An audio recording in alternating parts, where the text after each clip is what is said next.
ஆக ஆண் பெண் நட்பு விஷயத்தில் அப்பப்போ ஒரு கேள்வி வந்து போகும். ஃப்ரெண்ட்ஸாக தான் இருக்கோம், ஆனால் இது லவ்வோ அப்படின்னு அப்பப்போ தோணும். புதுவிதமான கன்ஃபியூஷனாக இருக்குது. அப்போ என்ன பண்ணுவாங்க பசங்க, முதல்ல ஃப்ரெண்ட்ஸுங்கள்ட்ட கேட்பான். அவனுங்க ஆமான்னு தான் சொல்லுவானுங்க.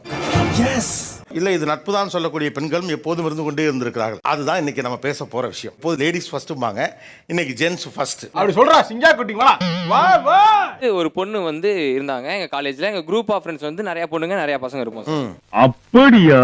கேண்டீன் போறோம், நான் இங்க உட்காந்துருப்பேன், அவங்க அங்க உட்காந்துருப்பாங்க. அவங்களே வந்து ஊட்டி விடுவாங்க.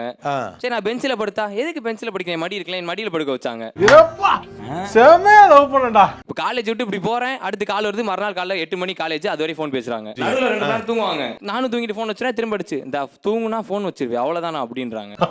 ஏன் சுத்தி சுத்தி வராங்க என்ன இது? அன்லிமிட்டட் காலுக்கு அர்த்தமே தெரியாது சார் எனக்கு. அவங்க பேசினதுக்கு அப்புறம் அன்லிமிட்டட் கால் எவ்வளவு நாள் பேசினா போல. ஆஹா. சரி அந்த பொண்ணு லவ் பண்ணாமல இப்படி பண்ண போறாங்க நான் நினைக்க.